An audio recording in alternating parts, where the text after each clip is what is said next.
Okay, it's Tuesday, so time for an episode of Deconstructing the Culture, because we're past the clock and time has no meaning. So, Ariana Grande, she has a new song out called Dangerous Woman. Ariana Grande, we call her the great donut licker of Lake Elsinore because a few months back, if you recall, she went into a coffee shop with donuts and she started licking the donuts and like leaving them on the counter, which is a weird thing to do. She's a weirdo. So Ariana Grande, she has a new music video out called Dangerous Woman, and we will play a little bit of it now.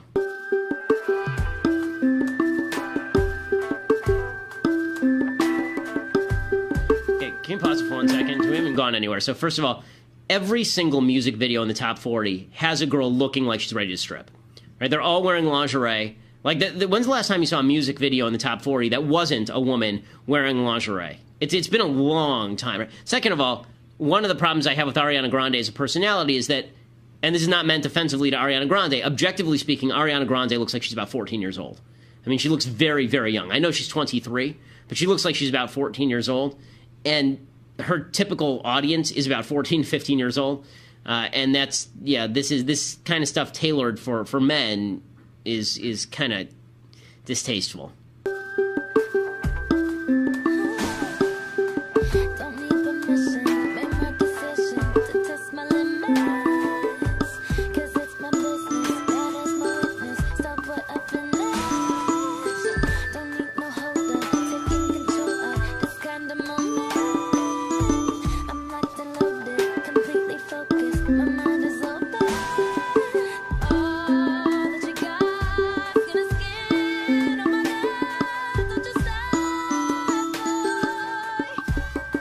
First of all, the song's terrible.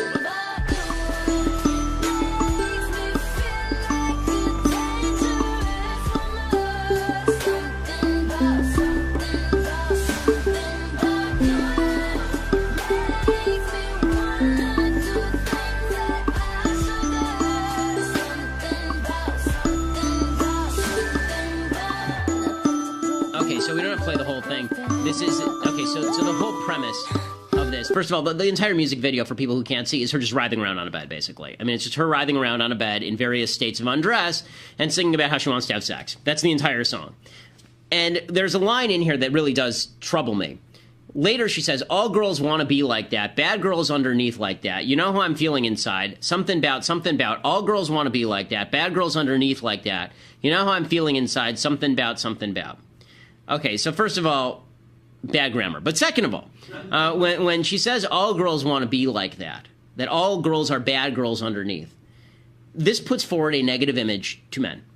It does. It's saying to young men that all girls in the end want to be risky with regard to their sex lives. Right? That's what she's saying. She's saying all girls want to be dangerous, all girls want to be risky with their sex lives, and then people on the feminist left who defend this as some sort of feminist iconic feminist image, right? First of all, if women acted like this every day in real life, men would have no problem with radical feminism. If this is what radical feminism always looked like, I have a feeling that all of the radical men's rights guys would be very, very happy. Okay, but beyond that, this portrayal of women as sort of deeply sexualized all the time, all they really want is to be dangerous underneath, and saying openly that all girls want to be like that, it encourages men to treat women as though they are prepared to be risky in their sex lives. And that's no excuse for men to be terrible. But if you put out into the ether these vague images of all women want to be risky in their sex lives, that doesn't have a good impact. Okay, it doesn't mean it's justified. It just means that things have impact. If I say that all women are promiscuous, that's going to have an impact on how men act toward women. Which is why I don't say all, because women aren't promiscuous. Some women are, some women aren't.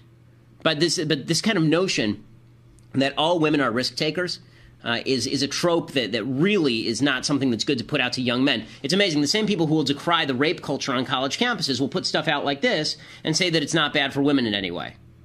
Okay, really? It's not bad for women in any way? You complain about objectification of women, and then these are the women that you prop up as your feminist heroes? People like Ariana Grande and Beyonce Knowles? Really? Okay, that's one message here I want to talk about. The second is the notion of romance. So romance now, there's no such thing as romance anymore. Romance is just sex. That's all it is. It's just sex in these music videos. I want to play for you an actually romantic song back from a time when people actually cared about romance, cared about love, cared about emotion in relationships and not just the feeling of skin to skin. Because honestly, it's just a mechanical act if there's no emotional connection. You know, there's this notion that sex is transgressive and taboo. It is, of course, depending on the circumstance, but that's not the essence of a normal, healthy sex life. If all you're looking for in your sex life, if all you're looking for in intimacy is violation of taboo, you're going to end up in some pretty dark places pretty quickly, which is how we end up with the 50 Shades of Grey culture. True romance requires there to actually be simpatico between the participants in the sex. Okay, here's another song invoking skin. This is one of my favorite songs of all time. Is Under My Skin with this classic Frank Sinatra 1956 Nelson Riddle arrangement. This is my song from my wife. We have a couple of different songs. This one, I think I've played for you John Denver's You Fill Up My Senses before. But this is a classic of swing genre. So here's Frank Sinatra. This is I've Got You Under My Skin.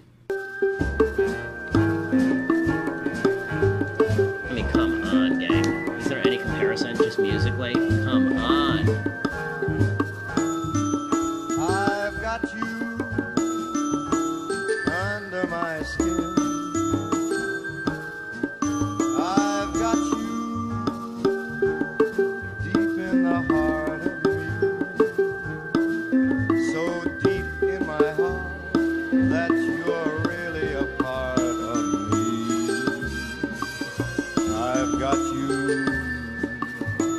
under my skin. Oh, that's great. Okay, so the point of this lyric, there's still something transgressive about this song, right? This song is written by Cole Porter. The lyrics are by Cole Porter. The transgressive part is he goes on, he says, I'd sacrifice anything, come what might, for the sake of having you near, in spite of a warning voice that comes in the night and repeats in my ear, don't you know, little fool, you never can win. Come on, now, use your mentality, wake up to reality. But each time that I do, just the thought of you makes me stop before I begin because I've got you under my skin. The idea here is not, God, your boobs.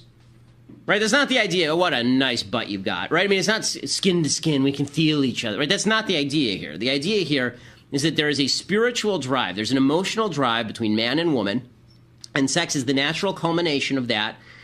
And that doesn't necessarily mean that every relationship is a good idea. But without that drive, without the emotional connection, without the spiritual connection between man and woman, everything just degrades to the level of a woman making love to a camera sitting on a bed wearing lingerie. It just turns into softcore pornography. That's all it does. The difference between romance and softcore pornography is the emotional connection and the spiritual connection between two people that leads to the act of sex. When you strip all of the emotion away, and when you say that true liberation lies in treating sex just like any other bodily function, you end up with sort of the degraded stupidity of an Ariana Grande video as opposed to the sexy romance of Frank Sinatra's music.